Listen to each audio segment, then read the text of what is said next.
시간이 되었습니다. 우리 함께 신앙 고백하심으로 10월 셋째 주 주일 예배를 하나님 앞에 올려드리겠습니다. 전능하사 천지를 만드신 하나님 아버지를 내가 믿사오며 그 외아들 우리 주 예수 그리스도를 믿사오니 이는 성령으로 잉태하사 동정녀 마리아에게 나시고 본디오 빌라도에게 고난을 받으사 십자가에 못 박혀 죽으시고 장사한 지 사흘 만에 죽은 자 가운데서 다시 살아나시며 하늘에 오르사 전능하신 하나님 우편에 앉아 계시다가 저리로서 산자와 죽은 자를 심판하러 오시리라. 성령을 믿사오며 거룩한 공예와 성도가 서로 교통하는 것과 죄를 사하여 주시는 것과 몸이 다시 사는 것과 영원히 사는 것을 믿사옵나이다. 아멘.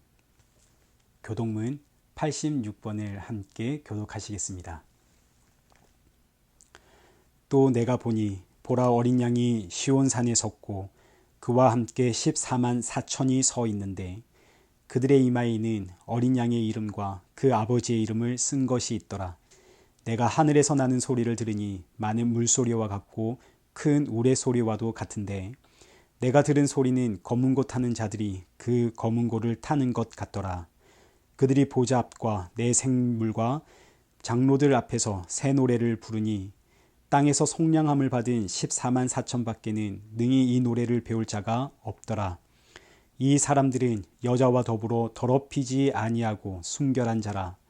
어린 양이 어디로 인도하든지 따라가는 자며 사람 가운데에서 속량함을 받아 처음 익은 열매로 하나님과 어린 양에게 속한 자들이니 그 입에 거짓말이 없고 흠이 없는 자들이더라.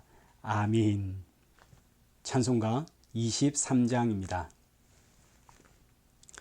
만 입이 내게 있으면 그 입 다 가지고 내 구주 주신 은총을 늘 찬송하겠네.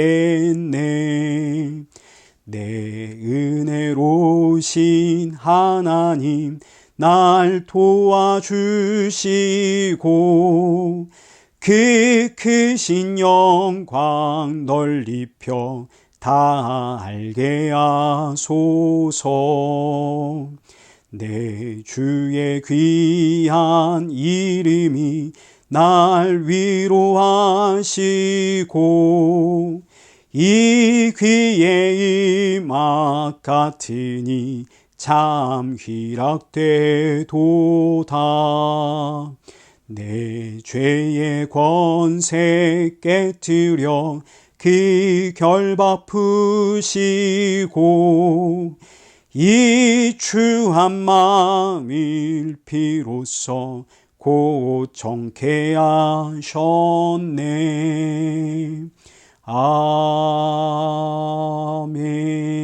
아멘. 우리 함께 기도하겠습니다. 살아계신 하나님 아버지, 이 귀한 날 예배 드릴 수 있음에 감사드립니다. 이 예배를 드리는 시간 내내 이 예배는 오직 예수님의 십자가 은혜로 드릴 수 있다는 사실 기억하게 하시고 예배 후에는 이 귀한 예수 생명의 증인으로 살아가도록 성령의 충만함 부어 주옵소서. 예수님의 이름으로 기도드리옵나이다. 아멘. 성경 봉독하시겠습니다. 오늘 보실 말씀은 로마서 1장 2절에서 7절까지의 말씀입니다. 우리 한 절씩 교독하시겠습니다.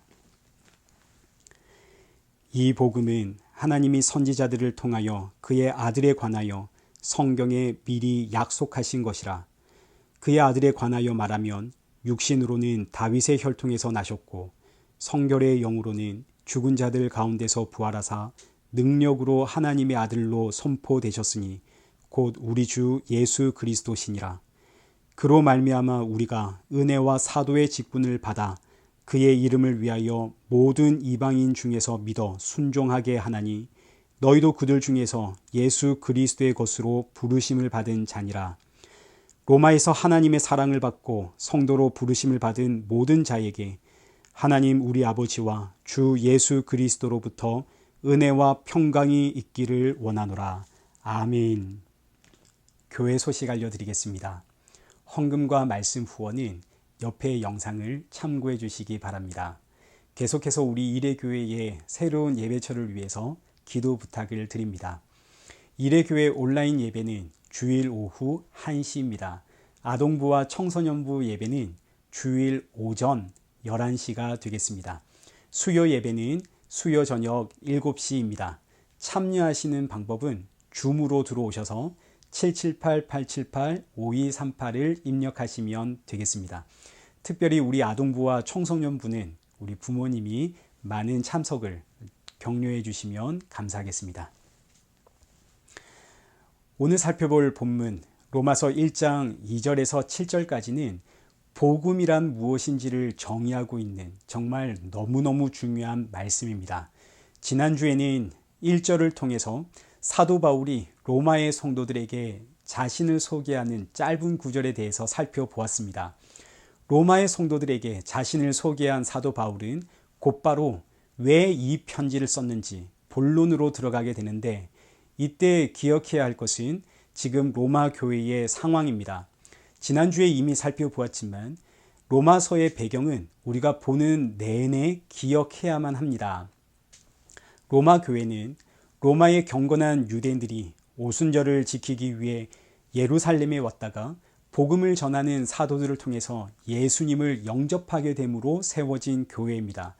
그러니 로마 교회에서 이 유대인들의 역할은 정말 어마어마했습니다. 복음을 가지고 와서 교회를 세운 사람들 아닙니까? 그런데 어느 날 황제의 칙령으로 로마의 모든 유대인들이 추방을 당했습니다. 그러니 로마 교회는 자연히 이방 성도들만 남게 되었고, 이방 성도들이 교회를 지키면서 예배를 드리게 되었습니다. 시간이 많이 흘렀습니다. 유대인들을 추방시켰던 황제는 죽었고 새로운 황제가 등극을 하게 되면서 쫓겨났던 유대인들이 다 로마로 돌아오게 되었습니다. 로마로 들어온 유대 성도들이 교회에 갔더니 이방 성도들이 교회를 잘 지키고 있었습니다. 얼마나 감사한지. 그런데 보니까 유대 성도들이 교회에 설 자리가 없습니다. 어떤 상황인지 여러분 이해가 되시죠? 과거에는 이 유대 성도들이 교회의 리더자들이었습니다. 그런데 지금은 교회의 리더자들이 이방 성도가 되었습니다. 세대 교체가 이루어진 거죠. 그러면 유대 성도들은 감사하며 교회를 섬기면 됩니다. 그러나 유대 성도들은 그럴 마음이 없습니다. 여전히 자신들을 리더자라고 생각을 하는 거죠. 따지고 보면 복음이 유대교에서부터 나온 거 아닙니까? 그러니 유대인인 우리가 복음을 알아도 더 많이 알고 더 제대로 알지. 너희가 율법을 아니? 너희가 절기를 아니? 그래서 로마 교회 안에는 이방 성도들과 유대 성도들 사이에 충돌, 대립이 생기게 되었습니다. 이 충돌, 이 대립은 누가 더 바르게, 누가 더 제대로 알고 있나의 충돌입니다. 누구의 믿음이 옳은가, 누구의 믿음이 더 좋은가, 이 충돌은 대립과 경쟁으로 발전하게 됩니다. 로마 교회가 이렇게 서로 대립하고 경쟁하게 된 이유가 뭘까요? 사도 바울은 그 원인을 정확하게 진단을 했습니다. 그 원인은 바로 로마 교회가 교회의 본질을 잊어버렸기 때문입니다. 로마의 교회가 어떻게 시작이 되었는지, 왜 우리가 교회에 모여야 했는지 그 본질을 교회가 잃어버린 거죠. 교회가 본질을 잃어버리니까 누가 더 많이 기도했냐, 누가 더 많이 성경을 아느냐, 누가 더 경건하냐, 누가 더 순종하냐, 누가 더 봉사하냐, 누구의 믿음이 더 좋으냐, 이런 걸로 서로 경쟁하고 대립하고 싸움을 하게 됩니다. 여러분, 이건 교회의 본질이 아니죠. 누가 더 많이 성경을 아는가, 누가 더 경건한가, 누가 더 봉사를 많이 하고 있는가, 누가 더 순종하고 있는가. 여러분, 이건 정말 아무것도 아닙니다. 그런데 지금 로마 교회는 이 아무것도 아닌 것을 붙잡고 우리가 잘났다, 아니다, 우리가 더 잘났다 이러고 있으니까 사도 바울은 로마서의 그 시작부터 교회의 본질이 무엇인지를 명확하게 가르치고 있습니다. 교회의 본질은 복음입니다. 우리는 복음 때문에 모였습니다. 우리는 누가 더 기도 많이 하는 사람인가, 누가 더 성경을 많이 아는 사람인가, 누가 더 순종하는 사람인가, 이거 자랑하려고 모인 사람들이 아닙니다. 우리는 내가 얼마나 경건하게 사는 사람인지 그거 자랑하려고 모인 사람들이 아닙니다. 우리는 복음 때문에 모였습니다. 그럼 복음이란 무엇입니까? 2절 말씀을 보십시오.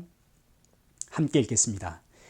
이 복음은 하나님이 선지자들을 통하여 그의 아들에 관하여 성경에 미리 약속하신 것이라.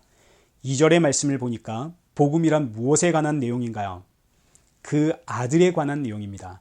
복음이란 그 아들에 관한 것. 그런데 이 아들에 관한 약속의 말씀은 어느 날 갑자기 하나님께서 새롭게 주신 것이 아니라 이미 성경에 약속된 것이라 하십니다. 처음부터 성경에 약속된 것, 이거 달리 표현하면 성경은 처음부터 그 아들이신 예수 그리스도에 대한 이야기다라는 뜻입니다. 우리가 잘 알다시피 성경은 언약의 책입니다. 언약이란 하나님께서 사람에게 주신 약속을 뜻합니다. 성경은 하나님이 주신 약속의 책입니다. 그런데 무슨 약속인가요? 그 아들에 관한 약속. 그런데 성경을 아무리 보고 또 봐도 그 아들에 관한 약속이 안 보입니다. 아들에 관한 약속이 보였다면 예수님을 십자가에 달아 죽였겠습니까? 구약 성경을 아무리 보고 또 봐도 그 아들에 관한 약속이 예수 그리스도로 보이지 않으니 예수님을 십자가에 달아 죽이는 거 아닙니까? 왜 성경에서 그 아들이 예수님으로 안 보일까요? 그 이유는 성경은 계시의 책이기 때문입니다. 성경은 비밀의 책이 아닙니다. 계시의 책입니다. 비밀은 감추어져 있습니다. 말하지 않으면 아무도 모릅니다. 그러나 말해주면 누구나 다 알 수 있는 것이 비밀입니다. 반면 계시는 이미 다 보여주었습니다. 활짝 열려 있습니다. 계시는 감춰져 있는 것이 아닙니다. 누구든지 볼 수 있도록 활짝 열려 있습니다. 그런데 아무리 보여주고 아무리 말해주어도 이해할 수가 없고 받아들일 수가 없는 것이 바로 이 계시입니다. 성경은 어떻게 기록된 책입니까? 성령의 감동으로 기록된 책입니다. 성경의 저자는 성령 하나님이십니다. 따라서 계시는 성경의 저자이신 성령 하나님이 눈과 귀를 열어주어야만 보이게 됩니다. 그래서 성령이 임한 성도의 눈에는 성경 속에 기록된 그 약속의 말씀들이 예수 그리스도로 보이게 되는 거죠. 그 약속의 말씀들이 보이니까 성경은 누구의 책? 예수 그리스도에 관한 책. 구약은 장차 오실 예수 그리스도, 신약은 다시 오실 예수 그리스도. 성경을 구약과 신약으로 구분하는 이유도 바로 여기에 있습니다. 성경은 계시의 책이기 때문에 성령님이 알려주어야만 우리가 알 수 있습니다. 이때 구약은 왜 구약이냐면 구약의 언약은 하나님께서 주신 그 구약의 약속은 모세의 율법 안에 담겨 있습니다. 율법은 이스라엘 백성이라면 누구나 다 볼 수 있고 보는 것 정도가 아니라 암송을 합니다. 그러나 아무리 암송을 해도 성경은 계시의 말씀이기에 성령님이 보여주지 않으면 이 율법이 그 아들이신 예수 그리스도에 대한 말씀인 것이 보이지 않습니다. 그래서 이스라엘 백성들은 하나님이 주신 언약, 이 율법을 붙잡고 말씀 그대로 지키며 살자. 왜요? 율법은 지키면 복을 받고 안 지키면 저주를 받으니까. 성령이 알려주지 않으면 율법은 그냥 행위의 체계에 지나지 않습니다. 우리 말씀대로 살자. 말씀대로 살아서 복을 받자. 아무리 보고 또 봐도 율법에서 그 아들의 약속 보이지 않습니다. 그래서 여러분 바리새인들을 보십시오. 율법의 의로 흠이 없는 사람들입니다. 정말 하나님의 말씀을 있는 그대로 지켜낸 사람들. 그런데 성경은 그 바리새인들을 향해 뭐라고 하나요? 화 있을진저 뱀들아 독사의 새끼들아 너희의 아비는 마귀다. 아니 성경을 말씀 그대로 실천하며 지키며 살아가고 있는데 왜 이런 악담을, 왜 이런 저주를 들어야 합니까? 그 이유는 율법에서 아들이 보이지 않으면 너는 나와 상관이 없다라는 뜻입니다. 율법에서 아들이 보이지 않으면 너는 나와 상관이 없다. 사도 바울을 보십시오. 바리새인 중에 바리새인입니다. 사도 바울이 성경의 박사 아닙니까? 사도 바울이 성경을 이리 보고 저리 봐도 성경은 말씀대로 살면 하나님이 복 준다는 이야기지. 성경 그 어디에도 하나님의 아들 예수 그리스도에 대한 이야기는 없습니다. 그래서 예수 믿는 자들을 잡아다가 남녀노소 할 것 없이 전부 옥에 집어넣고 잡아다 죽이고, 그날도 다메섹으로 예수 믿는 자들을 잡으러 가는데 그 길에서 부활하신 예수님을 만나게 됩니다. 성령님이 사도 바울의 눈을 열어주었습니다. 그러자 세상에 그동안 행위로만 보이던 이 율법책이 온통 그 아들이신 예수 그리스도의 이야기, 예수님에 대한 약속의 말씀입니다. 그래서 사도 바울의 외침이 로마서 3장 20절, 율법의 행위로 그의 앞에 의롭다 하심을 얻을 육체가 없나니 율법으로는 죄를 깨달음이니라. 이제는 율법 외에 하나님의 한 의가 나타났으니 율법과 선지자들에게 증거를 받은 것이라. 성령이 임하기 전 사도 바울의 눈에 성경은 행위의 책이었습니다. 말씀대로 행함으로 하나님 앞에 의롭다 칭찬을 받게 되는 책. 그런데 눈이 열리니까 성경은 행위의 책이 아니라, 이 율법은 행위가 아니라 죄를 깨닫게 하는 책. 율법을 통해선 나는 죄인이구나. 자, 여러분, 율법을 요약하면 10계명이 되어지고 10계명을 다시 요약하면 하나님 사랑, 이웃 사랑이 됩니다. 주 너의 하나님을 마음을 다해 힘을 다해 뜻을 다해 사랑해라. 과거에는 이 말씀 앞에 아멘, 생명 다해 주를 사랑하겠습니다. 두 손 높이 들고 주님, 제가 주를 사랑합니다. 그런데 눈이 열리니까 나는 생명 다해 마음 다해 힘을 다해 정성 다해 주를 사랑하지 못하는 죄인이구나. 나는 입만 살아있는 죄인이구나. 내가 죄인이라는 사실이 보이니 그때 비로소 깨닫게 되는 것, 율법은 나를 하나님의 어린 양으로 인도하는 몽학 선생이구나. 갈라디아서 3장 24절, 이같이 율법이 우리를 그리스도께로 인도하는 초등교사가 되어 우리로 하여금 믿음으로 말미암아 의롭다함을 얻게 하려 함이라. 율법은 행위의 책이 아니라 나를 어디로 인도한다고요? 예수, 하나님의 어린 양이신 예수 그리스도께로 나를 인도하는 초등교사입니다. 그러니까 구약은 하나님의 약속이 율법 안에 담겨 있습니다. 그래서 구약을 감춰진 복음이라고 하는 거죠. 구약은 장차 오실 예수 그리스도에 대한 그림자입니다. 그런데 신약은 그 아들이 누군지가 밝히 드러났습니다. 그래서 신약입니다. 신약은 새로운 언약이 아닙니다. 밝히 드러난 언약입니다. 구약에 감추어진 그 언약이 밝히 드러나서 신약입니다. 신약에서는 이 성경은 하나님의 아들 예수 그리스도에 관한 책입니다. 분명히 밝히면서 시작을 합니다.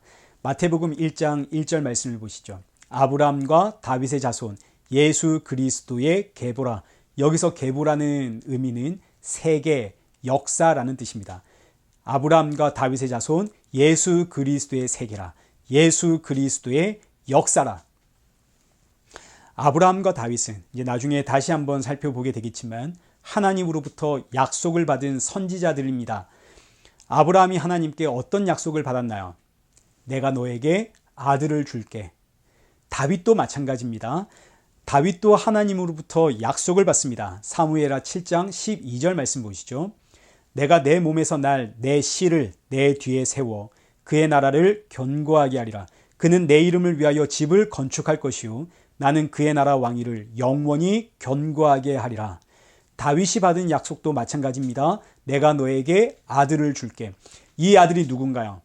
예수 그리스도. 하나님께서 선지자들에게 준 약속입니다. 내가 너희들에게 아들을 줄게. 그 아들이 예수 그리스도. 그래서 신약이 시작할 때 아브라함과 다윗의 자손 예수 그리스도의 세계라. 아브라함에게 약속하셨고 다윗에게 약속하신 그 아들이 예수 그리스도다. 밝히 드러내면서 신약이 시작을 하는 겁니다. 그래서 신약은 그 약속이 밝히 드러났다고 해서 신약. 구약은 어떤지 한번 보십시오. 구약은 감춰져 있습니다. 구약의 첫 성경은 창세기입니다. 창세기 1장 1절을 보시죠. 창세기 1장 1절. 구약이 어떻게 아들의 이야기를 시작하고 있는지. 태초에 하나님이 천지를 창조하시니라. 땅이 혼돈하고 공허하며 흑암이 깊음 위에 있고 하나님의 영은 수면 위에 운행하시니라. 하나님이 이르시되 빛이 있으라 하시니 빛이 있었고. 자, 창세기 1장 1절부터 3절까지입니다. 하나님의 천지 창조의 시작이 기록되어져 있습니다. 그런데 여기에 아들의 이야기가 있습니까? 없습니까? 아들의 이야기가 없죠. 아무리 보고 또 봐도 여기에는 아들의 이야기가 없습니다. 그런데 3절을 다시 한번 보십시오. 하나님이 이르시되 빛이 있으라. 하나님이 빛을 만드십니다. 그런데 여러분 14절부터 16절 말씀을 보십시오. 하나님이 이르시되 하늘의 궁창에 광명체들이 있어 낮과 밤을 나뉘게 하고 그것들로 징조와 계절과 날과 해를 이루게 하라. 16절. 하나님이 두 큰 광명체를 만드사 큰 광명체로 낮을 주관하게 하시고 작은 광명체로 밤을 주관하게 하시며 또 별들을 만드시고. 자, 14절에서 16절은 천지창조 넷째 날에 일어난 사건입니다. 천지창조 넷째 날 하나님께서 큰 광명체 해와 달과 별을 만들었다 하십니다. 그러면 지금 여기 3절에 등장하는 빛과 4절에 등장하는 빛은 완전히 다른 게 되는 거죠. 그렇다면 천지창조의 그 첫 번째 등장하는 이 빛은 대체 뭡니까? 이 빛은 하나님이 창조하신 빛이 아니라 태초에 하나님과 함께 했던 빛입니다. 빛이 있으라. 이 있으라는 창조가 아닙니다. 원래 하나님과 함께 했던 빛입니다. 근데 이 빛이 뭔지는 아무리 봐도 알 수가 없죠. 오직 성령이 눈을 열어주셔야만 이 빛이 예수님으로 보이는 겁니다. 그러니까 천지창조의 빛은 예수님이요.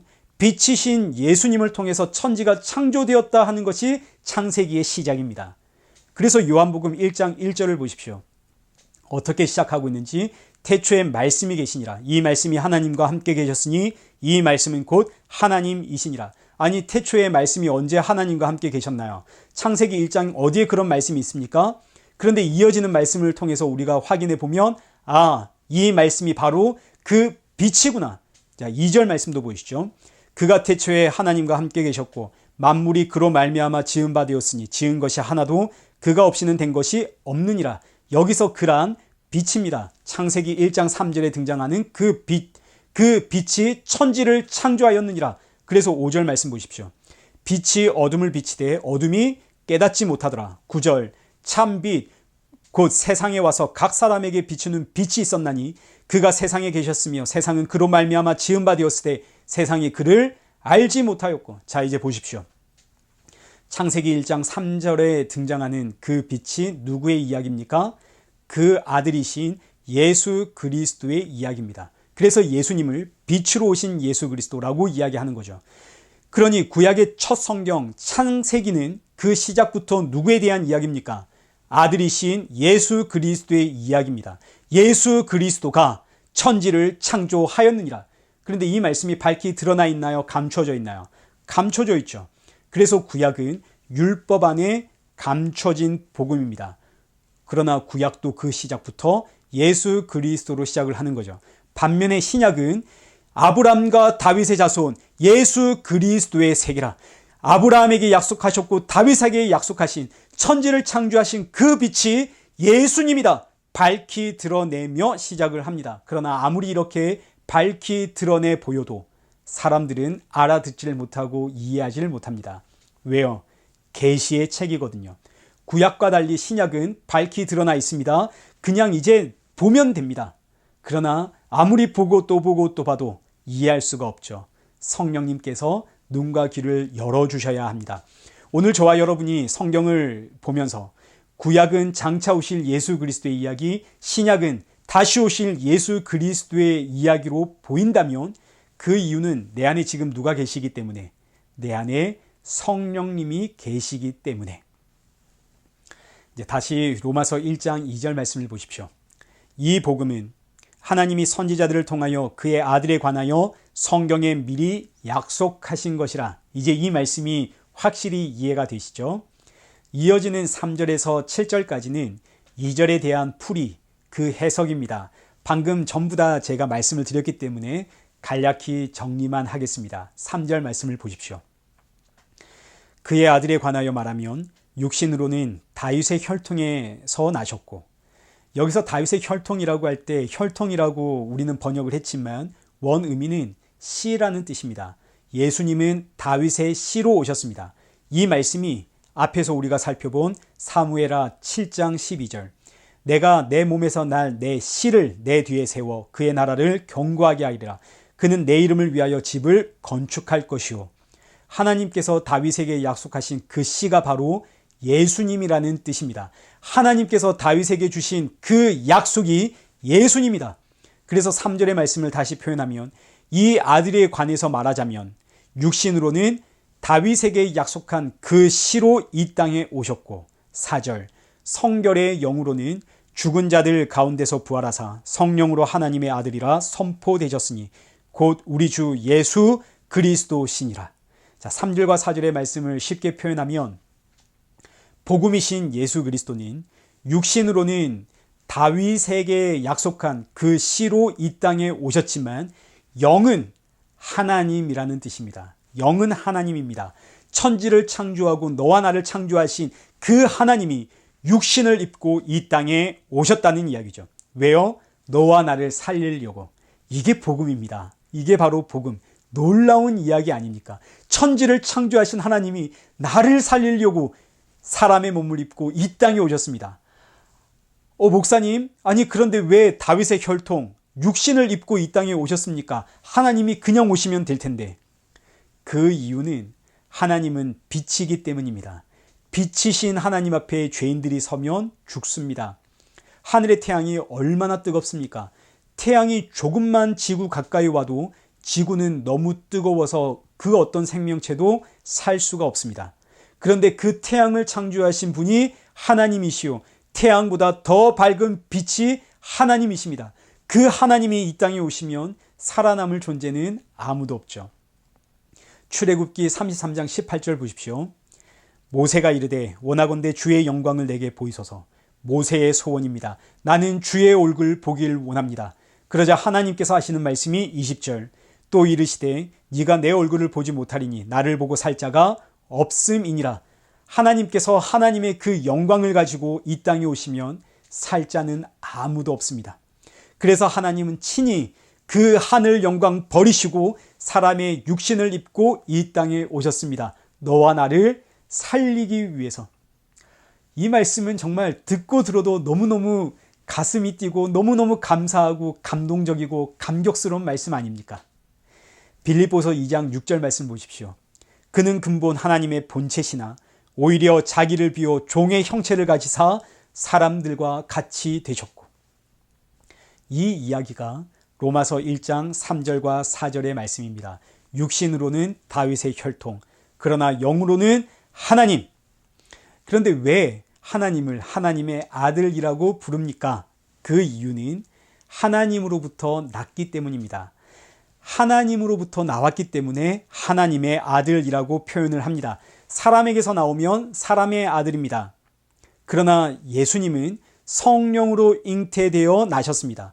성령으로 잉태되어 성령으로 나신 분. 그래서 예수님은 성령의 아들, 성령 하나님으로부터 나오신 하나님의 아들, 사람에게서 나온 아들이 아니라 하나님으로부터 나온 아들. 하나님이 이 땅에 오셨는데 하나님으로부터 나왔습니다. 그래서 하나님의 아들입니다. 자, 여기서 우리가 어떻게 하나님의 아들이 되었는지 공식이 등장을 합니다. 하나님의 아들이 되려면 어떻게 해야 됩니까? 성령으로 나와야 됩니다. 이것이 바로 거듭남, 성령으로 다시 태어나야만 하나님의 아들이 되는 거죠. 그래서 부활하신 예수님 제자들에게 성령 받아라. 왜요? 성령을 받아야만 하나님의 아들이 되거든요. 하나님의 아들이 되면 뭐가 보일까요? 예수님이 보이는 겁니다. 예수님은 성령으로 나오신 첫 아들입니다. 우리는 성령으로 거듭난 양자입니다. 우리가 어떻게 성령으로 거듭날 수 있었습니까? 친아들이신 예수 그리스도가 피 흘려 주셨기 때문입니다. 그 친아들의 피 흘려 주심으로 그 친아들이 십자가에 죽으시고 부활하셔서 자기의 영을 우리에게 넣어 주셨기에 우리는 양자가 되었습니다. 그러니 성령으로 거듭난 양자의 눈에는 누가 보이고, 이런 날 살리기 위해, 이런 날 양자 삼기 위해 십자가에 죽으신 예수 그리스도가 보이고, 성령이 충만하면 누가 보이고, 십자가에 죽으신 예수님이 보이고, 그래서 성도의 소망은 오직 예수님 뿐입니다. 로마의 교회가 생겼습니다. 로마의 교회가 생긴 이유가 뭡니까? 예수님 앞에 예배드리기 위해서입니다. 좀 더 정확히 표현하면 예수님의 섬김을 받기 위해서입니다. 구약의 제사는 어린 양의 피로 하나님 앞에 나아가는 것이 구약의 제사입니다. 그러나 이제 신약의 교회는 그 어린 양이 예수님이라는 사실을 알게 되었습니다. 이제는 더 이상 짐승을 잡아 죽일 이유가 없죠. 예수님께서 단번에 영원한 제물이 되어 주셨기 때문입니다. 히브리서 9장 11절. 그리스도께서는 장래 좋은 일의 대제사장으로 오사 염소와 송아지의 피로 하지 아니하고 오직 자기의 피로 영원한 속죄를 이루사 단번에 성소에 들어가셨느니라. 그래서 신약시대의 예배는 예수님의 그 피로 하나님 앞에 나아가는 겁니다. 예수님이 피를 흘려주셨기 때문에 나는 예배자가 될 수 있습니다. 예수님이 피 흘려주셨기에 나는 하나님의 아들이 됩니다. 이것이 신약시대의 예배입니다. 그러니까 오늘 저와 여러분의 예배는 너와 나를 구원하신 예수 그리스도의 십자가의 보혈, 그 피가 나를 살립니다. 그 피가 없으면 나는 죽습니다. 나의 유일한 소망은 오직 예수님 뿐입니다. 여러분, 이 고백이 바로 예배입니다. 이를 위해서 모이는 곳이 교회 아닙니까? 그런데 로마 교회는 지금 이 예배는 사라지고 누가 더 많이 성경을 알고 있는가? 누가 더 많이 기도하고 있고 누가 더 많이 경건하고 누가 더 많이 선교하고 있고 전도하고 있는가? 누가 더 많이 헌신하고 있고 누가 더 많이 봉사하고 있는가? 이러고 있으니 사도 바울은 그 시작부터 교회가 교회인 이유는 복음이신 예수님 때문입니다 하고 이야기를 하고 있습니다. 자, 그래서 5절 말씀을 보십시오. 그로 말미암아 우리가 은혜와 사도의 직분을 받아 그의 이름을 위하여 모든 이방인 중에서 믿어 순종하게 하나니 우리가 은혜를 받고 직분을 받았습니다. 그 이유가 뭐라고요? 예수 그리스도의 이름을 위하여. 교회 안에는 여러 가지 직분이 있습니다. 그런데 그 직분을 주신 이유가 뭐라고요? 예수 그리스도의 이름을 위하여. 로마 교회 성도들에게 지금 사도 바울이 따끔하게 일침을 가하고 있습니다. 정신 차려라는 뜻입니다. 정신 차려라. 너희가 직분을 받은 이유는 예수 그리스도를 위하여다. 마찬가지 하나님께서 우리에게 은혜를 주셨습니다. 은혜 주신 이유가 뭐라고요? 예수 그리스도의 이름을 위하여. 그런데 이 말씀은 오해의 소지가 좀 있기 때문에 분명하고 명확하게 정리를 하고 넘어가겠습니다. 하나님이 저와 여러분에게 은혜 주셨습니다. 여러분 다 은혜 받으셨죠? 어떤 은혜 받으셨습니까? 아마 여러 가지 은혜 이야기 하실 겁니다. 그런데 사실 성경에서 말하는 은혜란 하나뿐입니다. 성경에서 말하는 은혜는 값없이 받은 것을 뜻합니다. 값없이. 노력하지 않았는데, 애쓰지 않았는데 거저 주신 것. 심지어 나는 원하지도 않았습니다. 전혀 기대하지도 않았고 원하지도 않았는데 나에게 주신 것. 이것이 바로 성경이 이야기하는 은혜입니다. 그러니까 일단 조건이나 행위가 따라붙으면 이건 은혜가 될 수 없는 거죠. 예를 들어서 내가 기도했더니 하나님이 기도에 응답을 주셨어. 자, 여러분 이거 은혜인가요? 은혜 아닌가요? 은혜 아니죠. 왜 은혜가 아닙니까? 기도라고 하는 내 행위가 따라붙었으니까. 기도라고 하는 행위를 통해서 내가 받아냈으니 이거 은혜 아닙니다. 흔히 11조 하면 우리가 물질의 복을 받는다고 이야기를 합니다. 11조 잘해서 물질의 복을 받았습니다. 그럼 이거 은혜인가요? 은혜 아닌가요? 은혜 아니죠. 11조라고 하는 행위를 통해서 받았으니까 이거 은혜 아닙니다. 무엇보다 11조라고 하는 이 율법은 죄를 알아라고 우리에게 주신 겁니다. 아, 나는 이렇게 물질에 대한 탐욕이 끝이 없구나. 그래서 11조라는 율법은 나를 예수 그리스도께로 인도하는 초등 교사가 되는 것이지 11조를 잘해서 물질의 복을 받자, 하나님을 시험해 보자, 여러분 이러시면 안 되는 겁니다. 그렇다면 기도의 응답, 하나님께서 우리에게 주시는 위로, 이걸 대체 어떻게 표현해야 할까요? 사실 이걸 어떻게 표현할 방법이 없어서 그냥 은혜라고 우리가 묶어서 표현하고 있지만, 그러나 엄밀히 말하면 이건 성경이 말하는 은혜가 아닙니다. 이걸 은혜라고 생각하게 되면 하나님, 똑같이 기도했는데 왜 저 사람은 주고 왜 나는 안 주십니까? 하고 하나님을 원망도 하게 되고, 나도 저 사람처럼 열심히 기도해서, 나도 저 사람처럼 신앙생활 열심히 해서 더 큰 은혜 받아야겠다. 다른 사람과 경쟁하게 되죠. 이건 은혜 아닙니다. 그러니까 기도해서 응답받았다. 혹은 내 마음에 간절한 소원이 있었는데 하나님이 나를 위로해 주셨다. 이건 성경이 말하는 은혜가 아닙니다. 그냥 달리 표현할 방법이 없어서 우리가 은혜라고 말하는데, 사실 엄밀히 말하면 이렇게 하나님이 주신 위로, 이런 기도의 응답들을 내가 표현하는 순간 이건 사실 은혜가 아니라 그냥 자기 자랑이 되는 겁니다. 자기 자랑입니다. 나는 이렇게 기도 응답받은 사람이야. 나는 이렇게 잘난 사람이야. 자기 자랑일 뿐입니다. 진짜 하나님이 주신 은혜가 내 안에 커져가면 커져갈수록 우리는 이런 자랑, 이런 이야기 못하게 되겠죠. 그럼 성경에서 말하는 은혜는 뭡니까? 성경이 말하는 은혜는 값없이 거저 주신 은혜. 나는 원하지도 않았는데, 소원하지도 않았는데 하나님께서 내 안에 밀어넣으신 은혜. 바로 이것은 죄사함의 은혜입니다. 로마서 5장 8절 말씀을 보십시오. 우리가 아직 죄인 되었을 때에 그리스도께서 우리를 위하여 죽으심으로 하나님께서 우리에 대한 자기의 사랑을 확증하셨느니라. 내가 죄인이었을 때에 예수님은 이미 나를 위해 죽으심으로 나의 죄를 사해 주었습니다. 내가 기도한 거 아닙니다. 내가 경건하게 산 것도 아닙니다. 내가 예수님 믿은 것도 아닙니다. 심지어 나는 예수님을 모르고 있는 죄인이었습니다. 그런데 예수님은 이런 나를 위해 먼저 죽으시고 이런 나에게 믿음 넣어주심으로 너는 무조건 의롭다. 너는 내 자녀다. 여러분, 이게 성경이 말하는 은혜입니다. 그러니까 교회에서 은혜 받았습니다 라는 의미는 예수님의 보혈로 나는 값없이 의롭다함을 받았습니다. 나는 죄사함 받았습니다. 나는 하나님의 것입니다. 나는 이 사실이 너무너무 감격스럽습니다 라는 뜻입니다. 이게 은혜 받았다는 뜻입니다.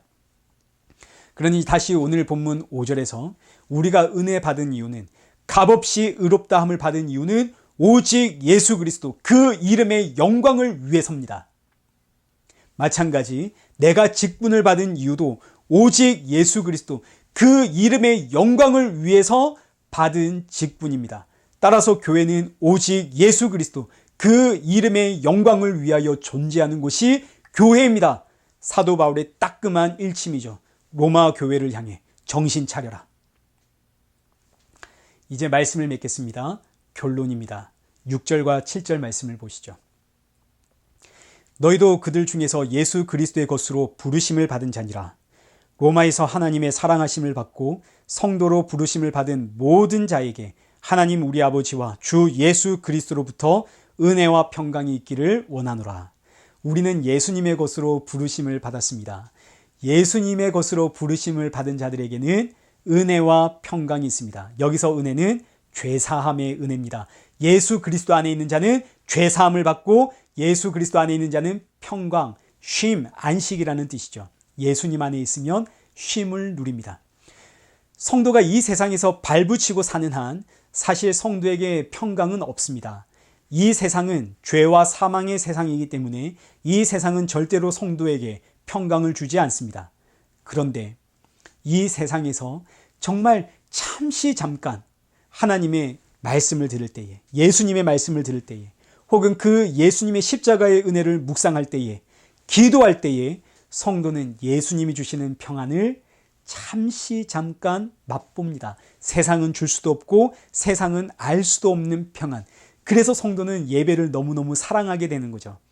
예배를 통해서 예수님이 주시는 그 천국의 평안을 정말 잠시 잠깐 누리게 되니까, 물론 돌아서면 사라지지만 예배드리는 그 순간만큼 나에게 그 평안이 오니까, 나 같은 죄인을 부르시고 천국 소망을 주시고 이런 나를 끝까지 포기하지 않고 너는 내 아들이다. 그 무엇도 너를 나에게서 끊어놓을 수 없다. 이 천국의 평안. 나는 하나님의 것이다. 나는 예수님의 것이다. 지금은 우리가 잠시 잠깐 이 평안을 맛보지만 우리 주 예수 그리스도 다시 오시는 그날엔 영원히 사랑하는 내 주와 함께 이 평안 속에서 살아가게 됩니다. 그날을 사모하며 기대하며 십자가의 증인으로 살아가는 복된 저와 여러분 되시길 축원합니다.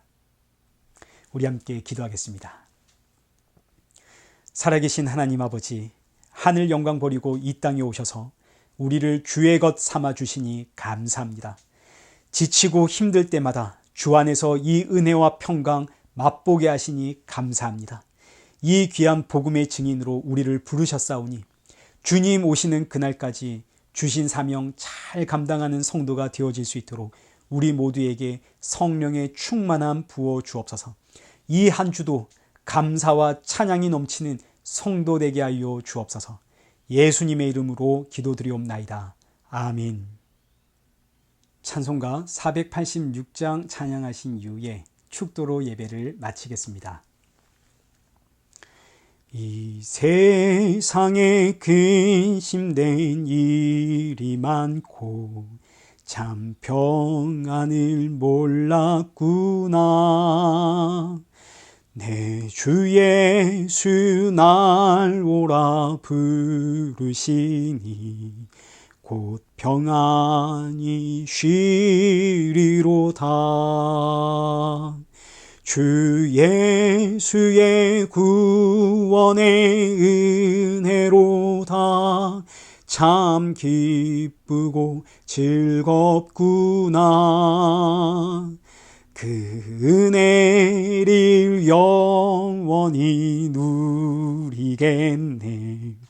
곧 평안히 쉬리로다. 이 세상에 곤고한 일이 많고 참 쉬는 날 없었구나. 내 주 예수 날 오라 하시오니 곧 평안히 쉬리로다. 주 예수의 구원의 은혜로다. 참 기쁘고 즐겁구나. 그 은혜를 영원히 누리겠네. 곧 평안히 쉬리로다. 이 세상에 죄악된 일이 많고 참 죽을 일 쌓였구나. 내 주 예수 날 건져 주시오니 곧 평안히 쉬리로다. 주 예수의 구원의 은혜로다. 참 기쁘고 즐겁구나. 그 은혜를 영원히 누리겠네. 곧 평안히 쉬리로다. 이제는 우리 주 예수 그리스도의 은혜와 성부 하나님의 크신 사랑과 성령 하나님의 위로교통 충만하심이 우리 주 예수 그리스도 안에서 은혜와 평강 누리며 주님 다시 오실 그날 사모하며 살아가는 우리 일회교회와 성도들과 온 세계 교회 머리머리 위에 이제로부터 영원토록 함께 있을지어다. 아멘.